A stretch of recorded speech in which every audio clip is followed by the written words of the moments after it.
Hello, everyone, and welcome back to Learning English with Podcast Conversation. I'm your host, Tony, and today we have a really fascinating topic that I'm super excited to dive into. Have you ever wondered what your favorite color might reveal about your personality? Well, today we're going to explore just that. And joining me to unravel the colorful world of psychology is our wonderful guest, Jenny. Welcome, Jenny. Hi, Tony. Thank you so much for having me. I'm really thrilled to be here and talk about colors. It's such a fun and insightful topic, isn't it? I mean, who doesn't have a favorite color? Exactly. It's something so common, yet we often don't think about the deeper connections. So, Jenny, to kick things off, what's your take on this? Do you really believe our color preferences say something about us? Oh, absolutely, Tony. I think colors hold so much symbolism, and our attraction to certain hues can definitely reflect our inner selves, our moods, or even our aspirations. It's not a strict science, of course, but it's a great way to gain some insight and, have a bit of fun with self-discovery. For instance, I'm a big fan of green, and when I read about what green symbolizes, I often find myself nodding along. That's really interesting, and it makes sense. I mean, different cultures have different associations with colors too, but there are definitely some universal themes. Shall we start with some of the most common favorites and see what they suggest? How about we begin with red? What comes to your mind when you think of someone who loves red? Red, red is such a powerful color, isn't it? When I think of someone who loves red, I immediately think of energy, passion, and excitement. These are people who are often very bold, confident, and outgoing. They're usually not afraid to stand out or take risks. They might be very ambitious and driven, almost like a leader in a group. What do you think, Tony? I completely agree. Red lovers often have a fiery personality, literally. My sister, for example, her favorite color is red, and she is incredibly energetic. She's always on the go, always trying new things, and has a strong personality. Sometimes, she can be a bit impulsive, which also fits the red description. But her passion is really inspiring. Yes, the impulsive part can definitely be a red trait. It's like they're so full of life that they just want to jump into things. And they're often very competitive. They love winning. It's the color of love, but also of anger, right? It's a very strong, sometimes extreme emotional color. It's not for the faint-hearted. Haha, not for the faint-hearted. I love that. So from red, let's move to a completely different vibe. Blue. Blue is often associated with calm and peace. What does a preference for blue say about a person? Blue is like a deep breath, isn't it? People who love blue are often seen as calm, reliable, and trustworthy. They value peace and harmony. They are usually very stable and prefer things to be organized. They're the kind of friends you can always count on for good advice, or just a listening ear. They're often very loyal and sincere. Think about the sky or the ocean. Vast, deep, and comforting. That's a beautiful way to put it, Jenny. Like a deep breath. I know a few people who swear by blue, and they are indeed very steady and reliable. My uncle, for example, always wears blue shirts, and he's one of the most dependable and wise people I know. He rarely gets flustered. On the flip side, could liking blue also mean someone is a bit, introverted or maybe a little too serious sometimes? That's a good point, Tony. While blue lovers are generally calm, sometimes, yes, they can be a bit reserved or even a little melancholic. They think deeply, which is great, but it might make them seem a bit serious or less spontaneous than, say, someone who loves red or yellow. They prefer quiet introspection over loud parties, generally speaking. So it's a balance. Like everything. Right. A good balance is key. Now, let's talk about green. Jenny, your favorite. What does green say about someone? Green. Well, green is the color of nature, growth, and balance. People who love green are often very down-to-earth, practical, and grounded. They value stability, community, and peace. They care deeply about the environment and others' well-being. They're usually very generous and kind. I definitely see myself in many of those traits. I love gardening, and being outdoors makes me feel so balanced. That makes perfect sense. So, someone who loves green is essentially a nurturing and stable presence, much like nature itself. Do you think there's a downside to being a green lover, based on these traits? Well, sometimes, because they value stability so much, green lovers can be a bit resistant to change. They like their routine and comfort zone. Also, sometimes, they can be a little possessive, or even a bit envious, like green with envy, But generally, they are very reliable and balanced individuals who seek harmony. That's very insightful. Green with envy is a great idiom to connect with. Let's shift to yellow, the color of sunshine. What about those bright, cheerful yellow fans? Yellow. Oh, yellow is pure happiness and optimism. People who love yellow are often very cheerful, creative, and enthusiastic. They have a great sense of humor and love to make others laugh. They're often the life of the party and bring a lot of light into any room. They're very communicative and expressive. My friend, who's an artist, absolutely adores yellow, and she's exactly like this.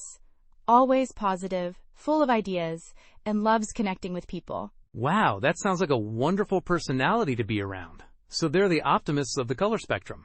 Are there any tricky parts to being a yellow person? Yes, absolutely. While generally positive, yellow lovers can sometimes be a bit impulsive or even impatient. They might get anxious easily, especially if things aren't moving as fast as they'd like. Because they seek attention and joy, they might also sometimes struggle with loneliness if they don't have enough social interaction. But overall, they're truly warm and inspiring individuals. That's a fair point. It's like, even sunshine can sometimes be too intense. Okay, next up. A color often associated with royalty and mystery. Purple. What do you think about people whose favorite color is purple? Purple is fascinating. People who love purple are often very creative, imaginative, and unique.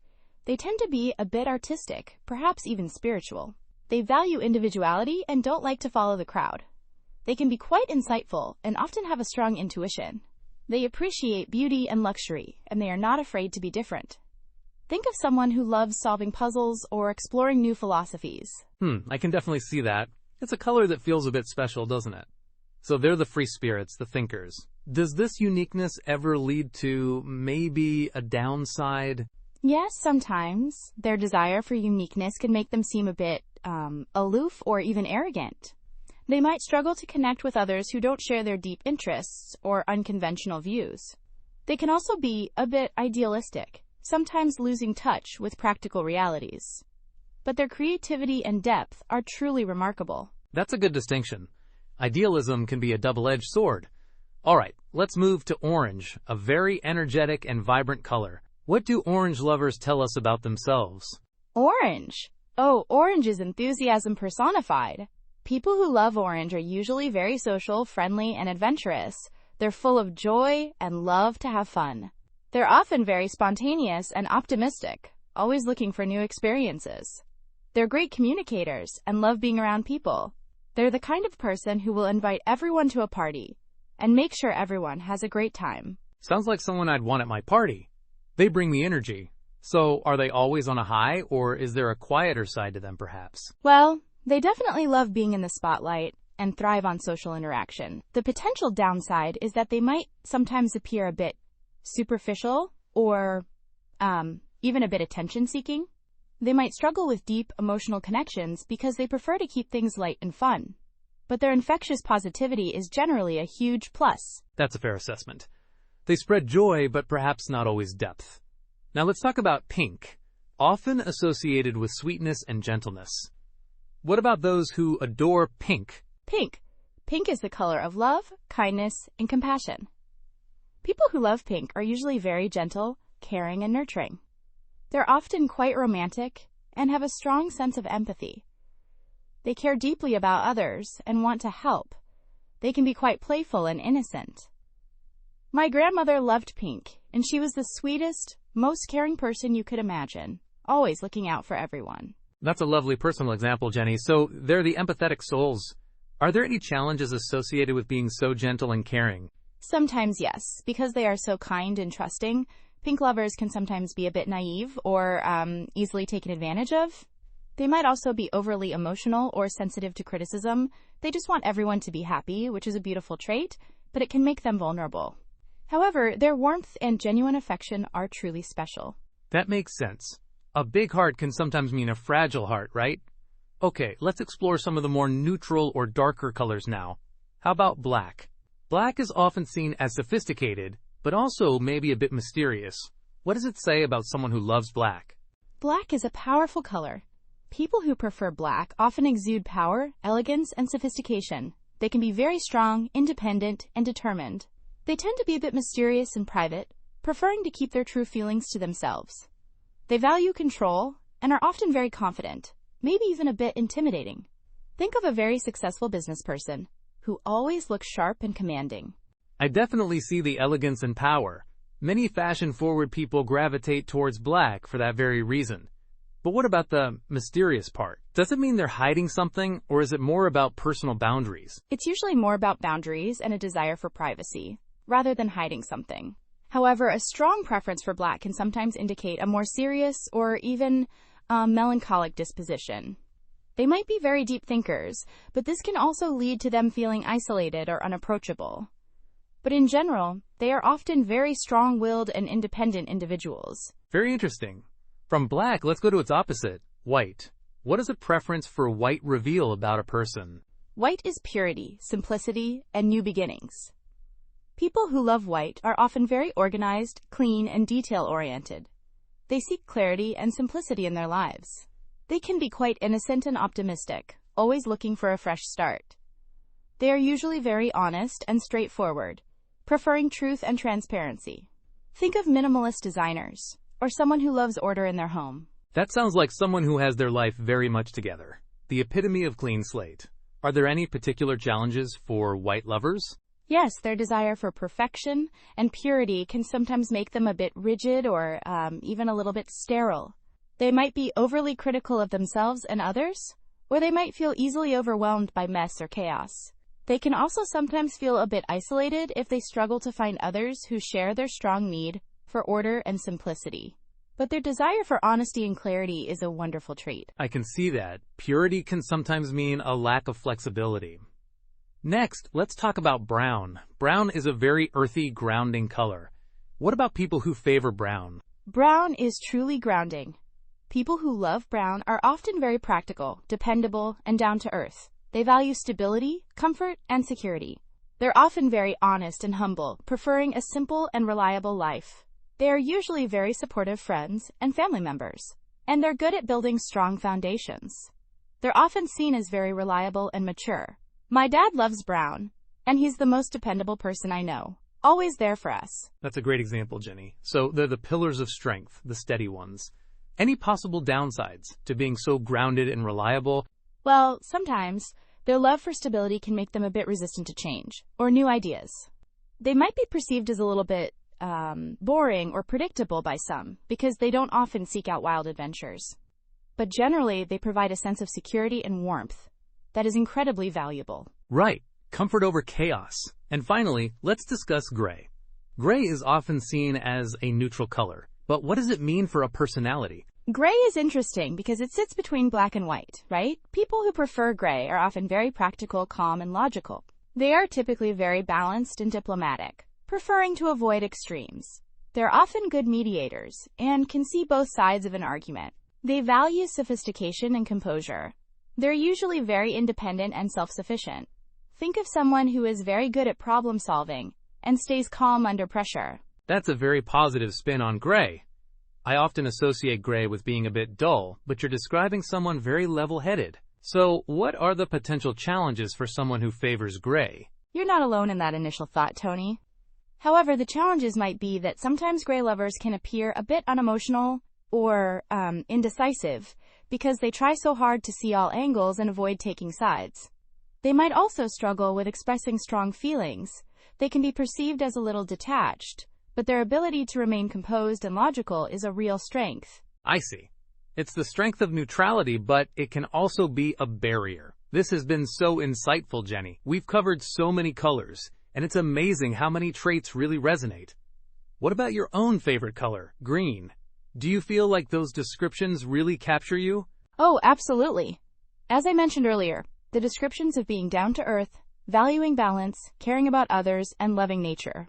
That's definitely me. I thrive in calm environments and feel most at peace when I'm connected to the earth. I can also be a bit resistant to big changes, I admit. It's almost like looking into a mirror, but a fun, colorful one. That's wonderful. For me, it's interesting. I actually find myself drawn to blue, which fits the calm and reliable part. But I also really like elements of yellow, the optimism and cheerfulness. Maybe that means I'm a blend, or I aspire to those yellow traits. That's exactly it, Tony. It's not always just one color. Many people are a mix. or their favorite color might even change over time as they grow and change. It's not about putting people in boxes, but rather understanding a fun lens through which to view personality. That's a fantastic point, Jenny. So for our listeners, what would be some key takeaways from today's colorful discussion? My first takeaway would be, your favorite color is a fun mirror to your personality, but it's not the whole picture. Use it for self-reflection, not strict categorization. It can offer clues about your core values and tendencies. For example, if you love red, maybe you thrive on excitement. But you might also need to learn to slow down sometimes. It's about balance. That's a great first point. It's a starting point for self-discovery. What's another key takeaway? Secondly, observing others, color preferences can help you understand them better. If your friend loves blue, you might understand why they prefer a quiet evening over a loud party. It's a subtle way to build empathy and appreciate diverse personalities. It's about looking for those little connections. Excellent. Understanding leads to better connections. And finally, what's our last key takeaway? Finally, don't be afraid to embrace and explore new colors. Sometimes trying a new color in your wardrobe or home decor can subtly influence your mood and even encourage new aspects of your personality to emerge. If you're a blue person, maybe try a pop of yellow to boost your optimism. It's about adding a little color to your life. I love that, Jenny. Add a little color to your life. What a perfect way to end our discussion today. This has been such an engaging and enlightening conversation. Thank you so much for sharing your insights, Jenny.